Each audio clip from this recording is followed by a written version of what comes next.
बिस्मिल्लाहिर्रहमानिर्रहीम। मैं जो आज हमारी पेशी हुई है उस पे तो हमारे वकला बात करेंगे। मैं सिर्फ आप लोगों को ये बताना चाह रहा हूँ कि मैं कराची में कल था तो कराची में मज़ार कायद पे गया और मैंने जब फातिहा पढ़ी,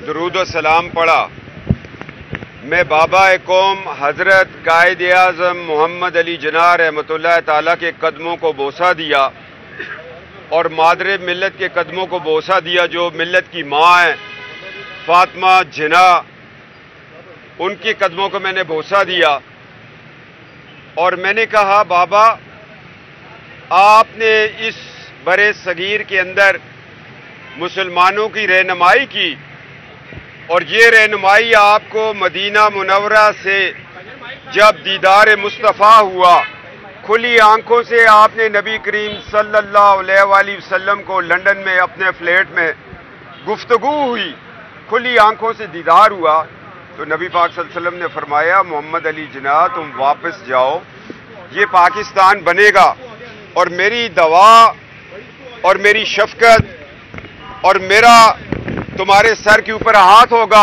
और बड़े सगीर के मुसलमान आज़ादी पाएंगे।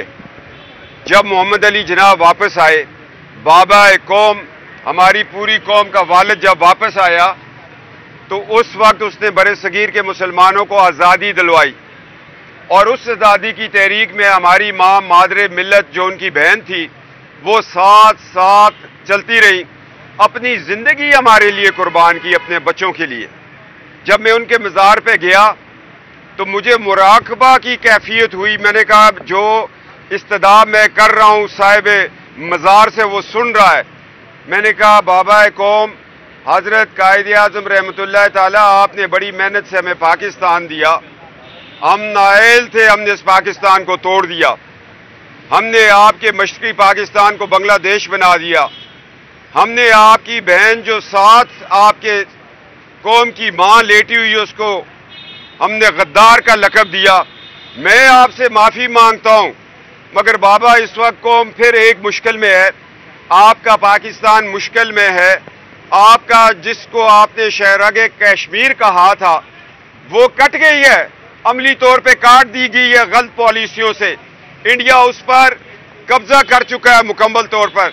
मैंने कहा, हज़रत कायद आज़म रहमतुल्लाह ताला, आपने नस्लों तक एहसान किया, लोग आपको कहते थे आपने बड़ा काम किया कि आपने पाकिस्तान बनाया।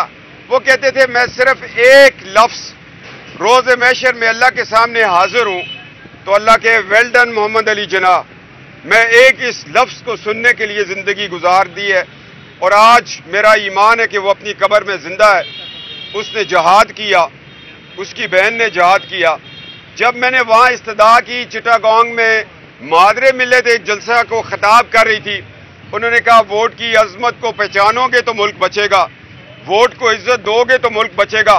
फिर मैंने बाबा कौम को हाजिर करके मैंने ये अल्लाह से इस्तदा की और मैंने वादा किया और मैंने नारा लगाया, वोट को इज्जत दो। मैंने कहा, वोट को इज्जत दो, वोट को इज्जत दो। फिर मैंने कहा, जिन लोगों ने मादरे मिल्लत को गद्दार कहा था उनको भी पैगाम दूं।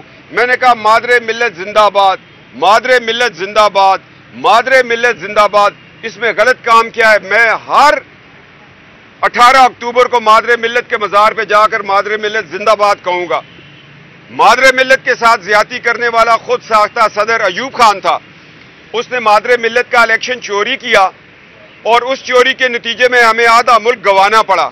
मैंने कहा, बाबा कौम 2018 में भी इलेक्शन चोरी हो गया है, अल्लाह के आगे दुआ करो कि खुदा इस मुल्क को सलामत रखे और क़यामत तक सलामत रखे। जब बच्चों पे तकलीफ होती है तो वो माँ बाप के पास जाते हैं, जब बच्चों के कोई गली में मारते हैं वो माँ के पास जाके चीखो पकार करते हैं कि अम्मी मुझे फलां ने मारा। मैं भी मादरे मिल्लत के पास गया था, मैंने मादरे मिल्लत को कहा, जिस इलेक्शन चोर ने तुम्हारा इलेक्शन चोरी किया था, अम्मा जान, मादरे मिल्लत उन्हीं चोरों ने हमारा इलेक्शन चोरी कर लिया है। अगर मां को इस्तदा करना जुर्म है तो फिर ये जुर्म करते रहेंगे। ماں کو زندہ باد کہنا اگر جرم ہے تو یہ جرم کرتے رہیں گے. اگر بابا قوم کے قدموں کو بوسہ دینا جرم ہے تو یہ جرم کرتے رہیں گے. اور میں نسل در نسل مزاروں کا وارث چلا آ رہا ہوں. حضرت علی کرم اللہ وجہہ سے ہمارے مزارات شروع ہوتے ہیں اور حضرت سلطان بہو تک، حضرت بابا سجاول تک ہمارے مزارات کا سلسلہ ہے. اور نائلو اور جائلو، تم مجھے مزارات کا ادب سکھاتے ہو؟ ہمارے گھر سے لوگ مزاروں کا ادب سیکھ کے جاتے ہیں. یہ ایک میرے اوپر اسٹیٹ ابو اسٹیٹ نے ایک پرچہ کٹوایا اور رات کی تاریکی میں شب خون مارا. میں اس بات پہ نہیں گھبرایا کہ میرا دروازہ توڑا. وہ دروازہ پولیس نہیں توڑ سکتی تھی. وہ ٹھڈے وہ تھے جو آئین کو ٹھڈے پڑھتے آ رہے ہیں. وہ ٹھڈے تھے جو ہماری آزادی سلب کر رہے ہیں.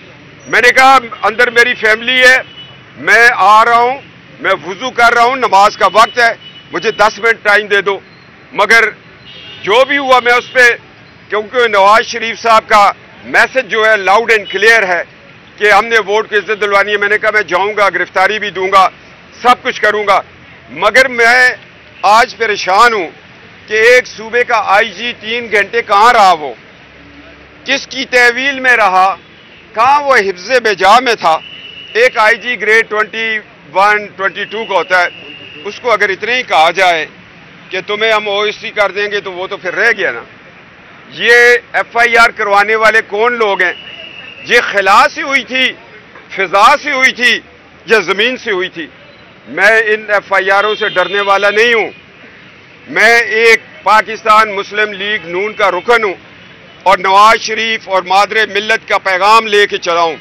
آج اگر ہری پور ڈسٹرکٹ ہری پور کے لوگ میری آواز سنتے ہیں، میں ان کو ہاتھ جوڑتا ہوں کہ مادر ملت کل کہہ رہی تھی کہ بیٹا جا کے ہری پور والوں کو کہنا جن کے دادا صدر ایوب نے میرا الیکشن چرایا ان کی اولادوں کو ووٹ نہ دو. یہ پیغام مادر ملت سے لے کے میں آیا ہوں کہ ان کی اولادوں کو، صدر ایوب کی اولادوں کو، مارشل آرٹ ایڈمنسٹریٹروں کی اولادوں کو ووٹ نہ دو. یہ مقدس امانت ہے. جب ہم ان کو ووٹ دیتے ہیں، اپنے ووٹ سے ان کو پڑھتے ہیں، پھر ہم یہ ثابت کرتے ہیں کہ تمہارے دادا نے مارشل آرٹ ٹھیک لگایا تھا، تمہارے باپ نے مارشل آرٹ ٹھیک لگوایا تھا. آج قوم یہ تہیہ کر لے اور تمام جماعتوں کو میں درخواست کرتا ہوں کہ جن جن کے آباء و اجداد نے ملک میں مارشل آرٹ لگایا ہے ان کے بچوں کو ٹکٹ نہ دو، ان کو ہم نے ووٹس نہیں دینے. یہ پیغام ہے ہمارا. اور جس گنڈا گردی کے ساتھ وہ ایف آئی آر ہوئی، ایف آئی آر کرنے والا خود جو ہے قانون کو مطلوب ہے. میں نے کہا خواہ ایف آئی آریں کرو، خواہ تم ہمارے راستے روکو، مگر ووٹ کو عزت دو کی تحریک کو تم نہیں روک سکتے. بابا قوم کے قدموں میں کھڑے ہو کر قسم کھائی ہے. حضرت قائد اعظم رحمۃ اللہ تعالیٰ، آپ نے پاکستان دیا، پاکستان بنایا، اور اس پاکستان کو بچانا، اس کے آئین کو بچانا ہمارا فرض ہے. میں اپنے بابا قوم اور مادر ملت کے مزار پہ چیخ کر آیا ہوں کہ پاکستان جو ہے وہ کمزور ہوتا جا رہا ہے.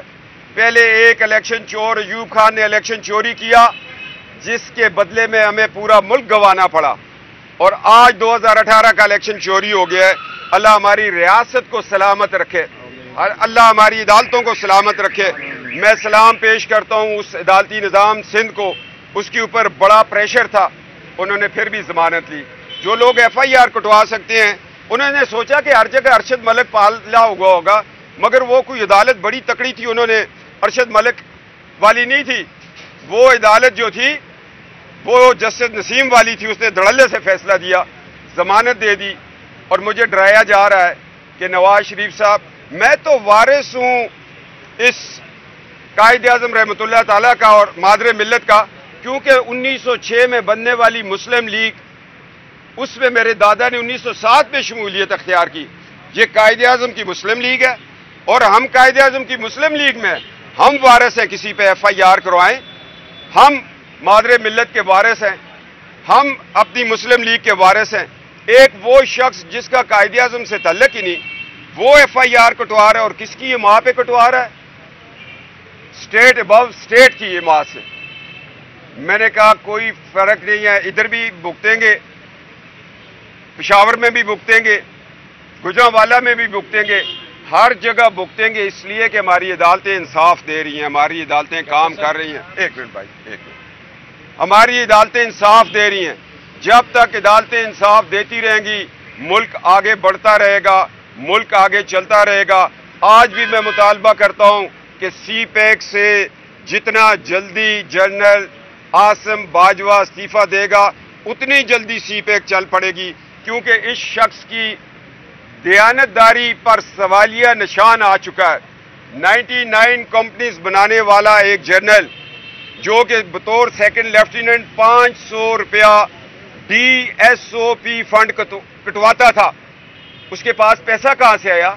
वालिद साहब डॉक्टर थे, शहीद कर दिए गए, यतीम था। अब उसको भी तो जवाब देना चाहिए। मैं तो दे रहा हूं हर जगह। मैं जिस यूनिट से मैंने, जिसकी गोद में, जिसकी आगोश में मैंने परवरिश पाई, उसका एक निशान हैदर मोहम्मद अकरम शहीद, मेजर मोहम्मद अकरम शहीद अवान निशान हैदर है। और उसको लोग 4FF कहते हैं, मगर हम उसको तुनपुर बोंजा कहते हैं। हमने उसकी आगोश में परवरिश पाई है, और हम अपनी यूनिटों को, अपने शोहदा को, अपने भाइयों को, अपनी कौम को मायूस नहीं करेंगे। हम उनके साथ हैं, मगर मियां नवाज शरीफ साहब ने कहा हम उसके साथ नहीं हैं। जो स्टेट बनाए, जो आइन को ना माने, जो आइन को तोड़े, ख्वाह वो मुशर्रफ है, ज़िया है, अयूब है, जो भी है, उन्होंने मुल्क के साथ अच्छा नहीं किया।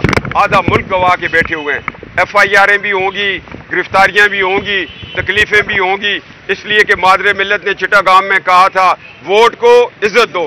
इसके लिए निकले। आप सवाल करें। ठीक है, हो गया सारा निशान में भी रह गया सवाल। अच्छा, आज के केस के वाले से मैं बात कर रहा हूँ। जी आप। बिस्मिल्लाहिर्रहमानिर्रहीम। आज की पेशी में कुछ प्रोसीडिंग्स आगे चली हैं, कुछ पेटिशनर्स की हद तक आर्गूमेंट्स हुए हैं, और अगली जो पेशी पड़ी है 23 की, वो इस वजह करके पड़ी है कि कुछ मुल्ज़मान की दरख्वास्त ज़मानत की तारीख 23 की थी। तो कानून ये है कि जब भी किसी मुकदमे में मुख्तलिफ बेल एप्लीकेशंस आती हैं, तो उनके ऊपर आर्गूमेंट्स तो 1 बाय 1 हो सकते हैं, मगर फैसला जो है वो इकट्ठा होना होता है बड़ी अदालतों के फैसलों के मुताबिक। इसलिए आज के सारे पेटिशनर्स की और उनकी इकट्ठी जो है 23 को वो बहस मुकम्मल होगी, या मज़ीद आगे भी चल सकती है। तो इस वजह करके 23 के लिए ये केस हुआ है। Thank you.